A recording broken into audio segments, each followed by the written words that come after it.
tonight on Global TV News Prime. NAFDAC warns against the use of calcium carbide for ripening fruits. Business Customs cancels import declarations under suspended 4% FOB charge. On the foreign scene, Prime Minister says over 7,000 people killed in DR Congo since January. And in sports tonight, the Tigers peak 2025 AfroBasket ticket. Hello and welcome to all of our viewers in Nigeria and around the world to News Prime on Global Television, coming to you live from the nation's capital, Abuja.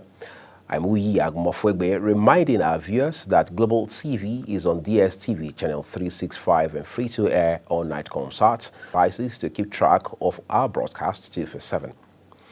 Tonight, let's start by telling you the Federal Ministry of Information and National Orientation has announced the postponement of the National Council for Arts, Culture, Tourism and Creative Economy meeting, originally scheduled to be held in Osun State from February 25 to 27, 2025.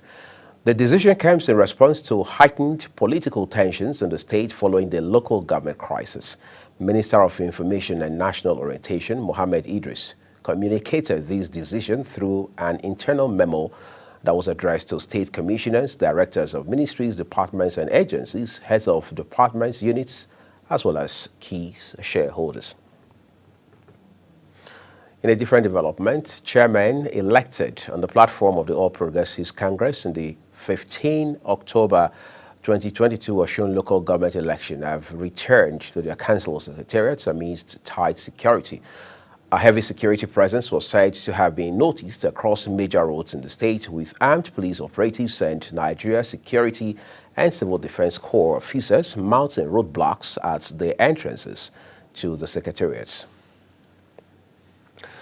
The people of Jechira, comprising of Konshisha and Vandikia local government areas, have reaffirmed their commitment to Governor Hyacinth Alia in all circumstances to enable him succeed in his mandate of providing quality leadership in the state. They gave their stance across party lines at the solidarity meeting of Jechira sons and daughters held in Se Agbe Ragba, Konshisha local government area. Correspondent Felicity Endere was there for Global TV and our reports. The solidarity meeting across party lines in Jechira, as conveyed by chairman of the Elders Forum, is to express their total support for their son, Governor Hyacinth Alia, to continue to deliver his democratic dividends to the people of the state. Various speakers, including traditional rulers, the political class, youth and women groups in their remarks were united in appreciating the transformative style of administration, saying the governor needs the support of everyone to have a stable mind to deliver on his mandate. For the past 24 years, the governor, we have never experienced this type of government. But when Badalia came into government, we have a lot of benefits. Alia is a clergy, and he's doing the right thing. Just as others are saying, when he came into governance, things were not proper, like the payment of salaries and whatever. So we the clergy started praying for him, and by the grace of God, he's doing very fine. They gave the assurance of confronting any form of distraction capable of destabilizing the people. We are ready to support him and stand by him to succeed. What is the essence of other Jechira songs contesting? Of course, there's no point. There's no basis for any contest again. The essence is to come and deliver the dividends of governance, which is doing perfectly well. Chairman of the APC Elders Forum, Senator Barnabas Gamadi, reassured the people of the governor's good works, saying they will stand by him at all times. We will stand with the governor in all the trials and troubles that detractors are going to present to detract him from office. We will be with him in fighting those things. The meeting was in attendance by Jechira sons and daughters, irrespective of political affiliations. From Se Agbaragba Constitutional Local Government Area of Benue State, Felicity Ndere, Global. The Federal High Court in Abuja has adjourned the money laundering case against former Kogi State Governor Yahaya Bello to March 6 and 7, 2025. The case filed by the Economic and Financial Crimes Commission, EFCC, continued with testimonies from two prosecution witnesses. The first witness, Segun Adeleke, General Manager of FR Properties Limited, testified about properties in Maitama and Gwarimpa. Ondo State Governor Lucky Aiyedatiwa has marked his swearing-in ceremony with a bold act of clemency, granting freedom and reduced sentences to 43 prisoners.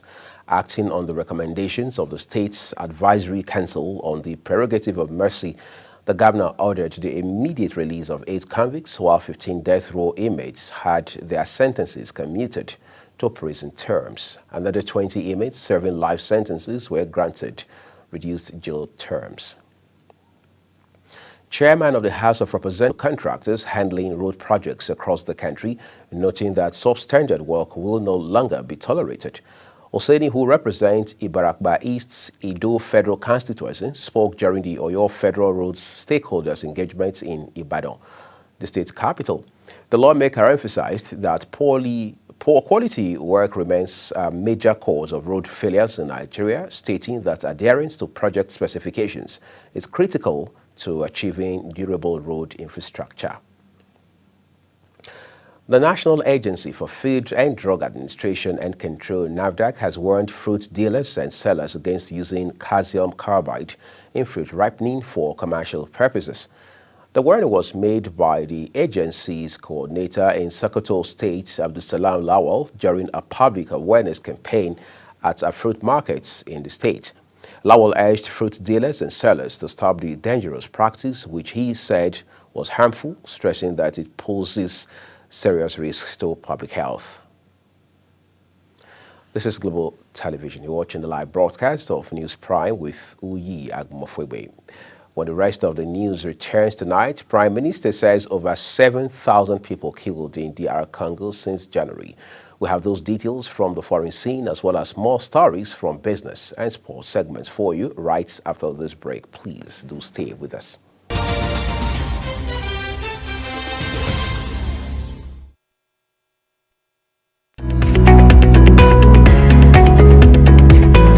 Know that Global Television can be watched in Nigeria and all over the world with our app on Google and Play Store.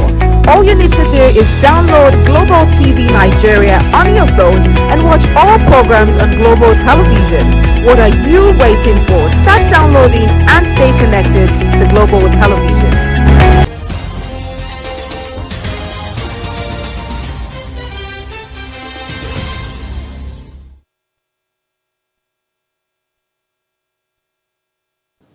Thank you for staying with us, everyone, on tonight's news. Now, the second part of this broadcast returns to a business where Anthony Sani has condemned last week's decision by the House of Representatives to step down a motion to investigate the sum of 15 trillion naira unaccounted revenue with the Federal Accounts Allocation Committee. The motion, stepped down by the Green Chamber last week, was sponsored by the member representing Darazo Ganjowa Federal Constituency in Bauchi State, Manseros Ganjowa Federal Constituency in Bauchi State, Manseros Soro. Soro has faulted the non-adherence to the constitutional provisions in the disbursement of revenues accrued to Federal Accounts Allocation Committee to states and local government councils. There is looming fuel scarcity in Lagos and other parts of Nigeria as tanker drivers have stopped fuel loading over alleged harassment by officials of the Lagos State Government and the Federal Ministry of Transportation. Telecommunications companies have raised concerns over a possible network blackout as the strike by petroleum tanker drivers could disrupt diesel supply, threatening the operations of mobile and internet services. However, Lagos State Government says it is only enforcing its e-call-up system, warning that attempts to blackmail the state government would not work.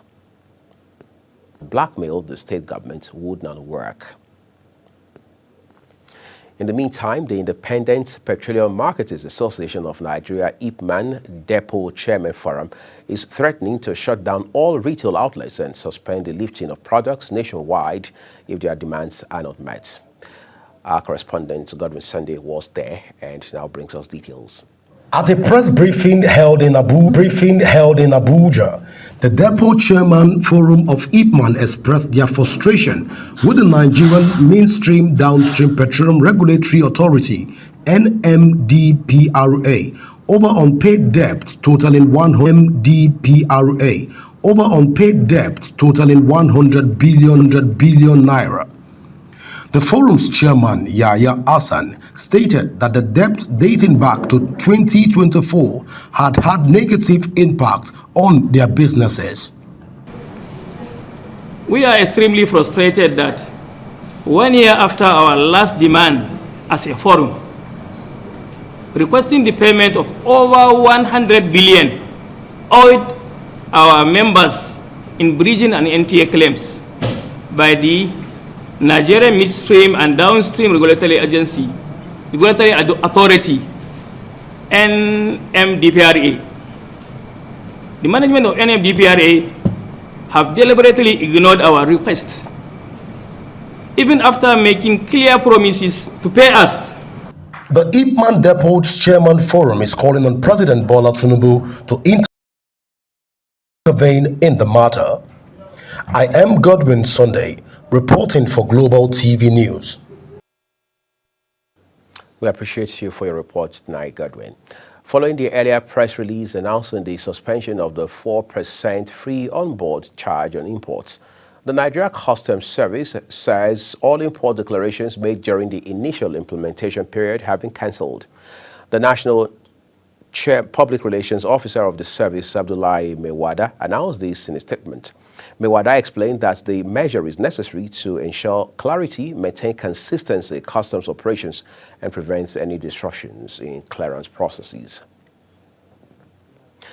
Governor of the Central Bank of Nigeria, CBN, Olayemi Cardoso, has restated the bank's commitment to boosting economic cooperation between Nigeria and the Kingdom of Saudi Arabia.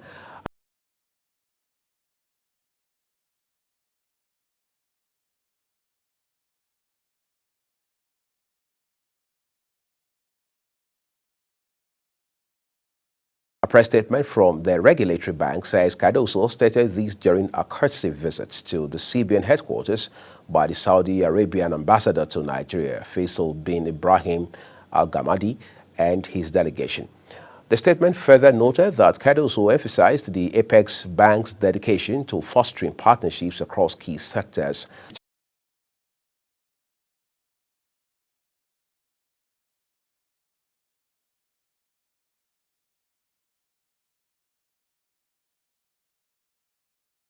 Lagos-Calabar Coastal Highway. It stated that for section 147.7 kilometers, the quantum of compensation already put together is in excess of 18 billion naira, and so far the contractor has managed to disburse over 15 billion naira.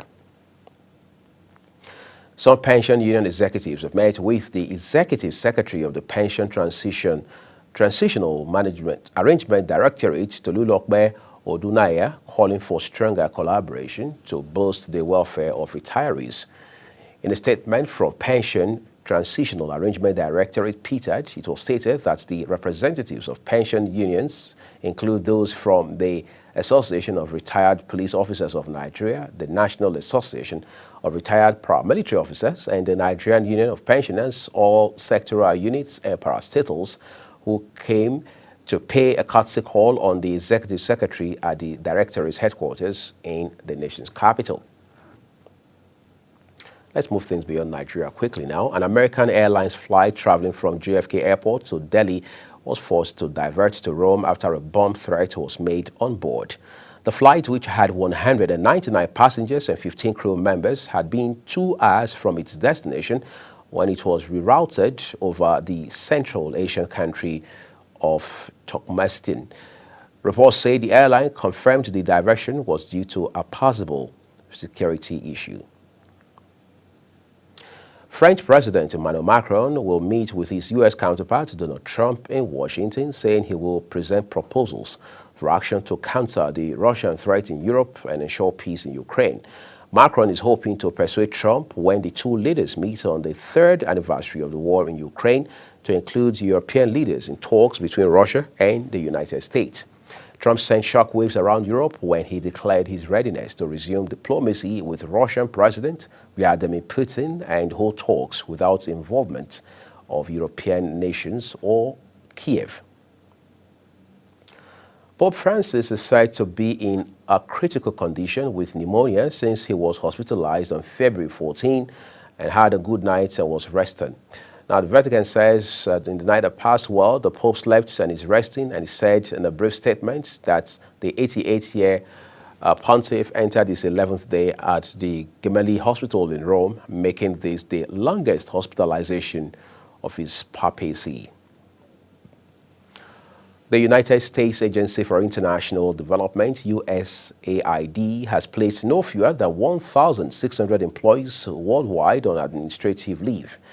The administrative leave was announced in a statement titled Notification of Leave on the agency's website. It says concurrently, USAID is beginning to implement a reduction in force that will affect approximately 1,600 USAID personnel with duty stations in the United States. Violence raging in Eastern Democratic Republic of Congo has killed more than 7,000 compatriots, many of them civilians, since last month.